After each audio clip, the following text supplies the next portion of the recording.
Or AG, right? Oh, come on. Zingers starting, and I saw a picture of Justin Rogers this morning with his shirt off. I mean, we got it going on, huh? Training camp. Routine up there. Yeah.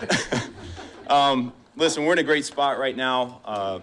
Players are working their tails off. We've been very aggressive with the installs, and as a result, we've had a ton of mental errors as we've gone. But I'm really pleased with the diligence. They're working, they're learning. We're making a million mistakes. We're learning from them. We're really right where we need to be offensively right now. Really pleased with the coaching staff. They're teaching the concepts, the techniques better than ever before. So it's been exciting the first week and a half that we've been together, and really looking forward to training camp really taking off here. Can you speak to your confidence level when Jared Goff, I mean, probably put it at ease a little bit, getting the contract situation out the way, getting everything set in order, but just your confidence of him heading into the season. You saw anything different with him at all, or just talk about Jared's mindset? No, he's been steady Eddie ever since he's gotten here. There's not been much to phase him positively or negatively. He's kind of been the same guy every time he's come into the building. And so the consistency that Coach talks about to the players, he really exemplifies. And so that's a credit to him. I'm sure it was a sigh of relief once the contract came through for him. But regardless, I mean, he came out in the springtime and was really looking to hone in on the things that we identified that he could get better at and improve. And I think we've seen improvement in the spring and so far in camp in that regard. And we'll continue to push him along. But it's been really fun to see him grow as a leader as well. I think our guys understand what's at hand here this season, and they're working hard to get this thing right.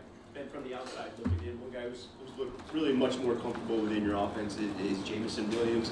Have you noticed that as well? Obviously going to be asked to have a bigger role this year, but just from the outside looking in, he looks like he's kind of stepping into his own. Yeah, we started feeling it towards the end of last year, and he's taken that to another level in the springtime and so far here in training camp.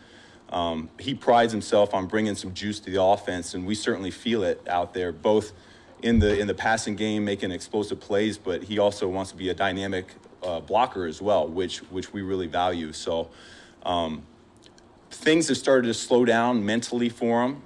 We've locked him into a couple spots, and as a result, his route tree's kind of grown. It's developed, and in his mind, there's nothing he can't do, and so far we really haven't seen that either. I haven't seen anything that he can't do. So it's been fun.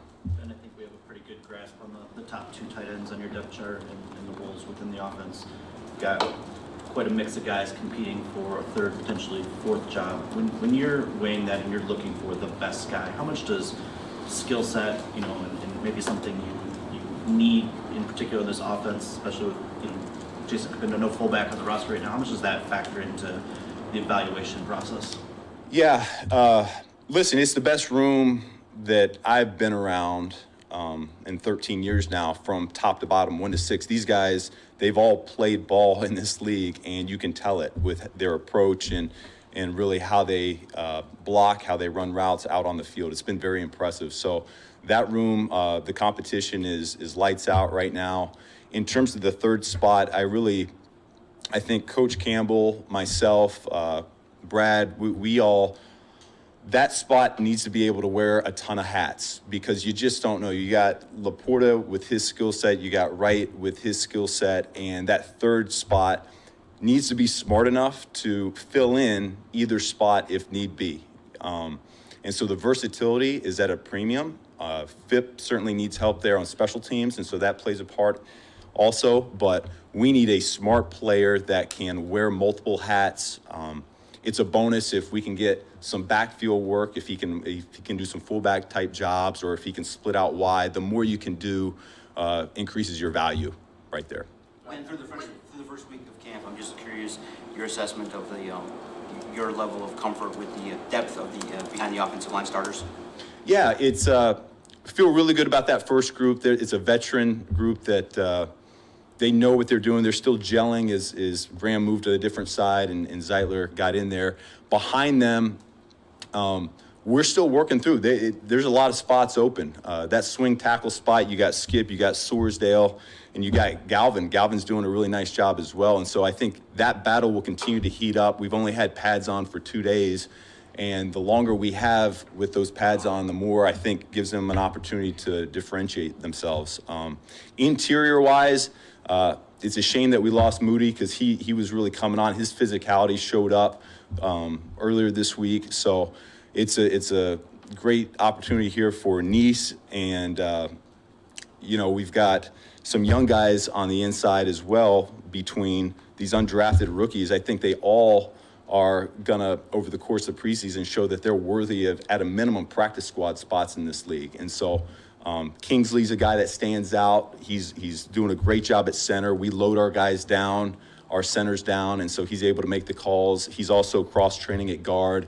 He's doing a really nice job. We know Yodi's coming back, and he's getting back into the swing of things for us. And so we got a lot of question marks there right now, and the longer we go with the pads on, I think some clarity will start to form. Ben, everybody's talked about the benefits of continuity with the offense, with you being here. I'm just curious if there's any unique challenges that continuity presents in your mind. I think there's more benefits than there are challenges. Like I said, this staff, I'm shocked that the staff is put together almost exactly the same as it was a year ago. Like these guys, we're at the next level of coaching. Scotty Montgomery and Steve Hyden, they're not having to learn, hey, what do you, no. They're taking it and running with it. So I think from a coaching perspective, we're better than we've ever been.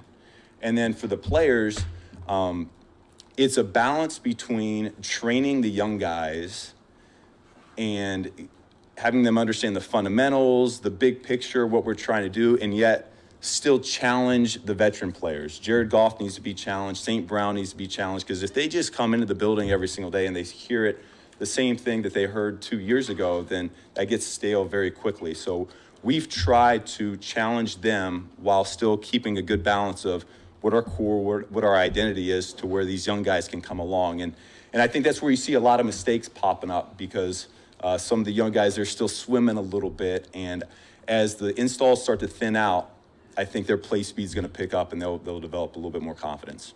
After 2 days of pads, what have you seen from the run game so far, and what are your expectations moving forward? Yeah, I think, I think our defensive front's going to be pretty darn good, is what I think. Yeah, it's probably after 2 days, we've had more run stuff than what we have had in the past few training camps. And so we're gonna continue to push the limit. When we look at it from an offensive perspective, we're very close to generating some big ones, but we haven't put it together yet. That's the easy thing to say. It's going to take a little bit more time on task for us, just to make sure that we're all on the same page. Our combinations haven't been quite right. We've had some run-through linebackers at times, things of that nature, where it's full speed now. We need to ricochet, we need to come off of things, and we're just not 100% clicking, which is, I think, not uncommon at this stage of camp. Are there any defensive standouts from your perspective, just watching from the offensive side? Oh, shoot. I think it's across the board, to be completely honest with you. Up front, Aiden and Aleem, as you would think. We tried to double team Aleem the other day. We could barely move him off the ball. He's got a low center of gravity, and did a really nice job on us. The second level, those guys are all coming back. Between Anzalone's, he's seeing our mic point, this, that, and the other, and he kind of knows what's going on at this point. So we're going to have to start getting some dummy calls on him and keep him honest. But obviously the biggest adjustment has been these corners. They're coming up, they're pressing us, they're challenging us, and we need that type of work. The more one-on-ones we can get in practice with the pads on it are going to be helpful for our guys, releasing versus press.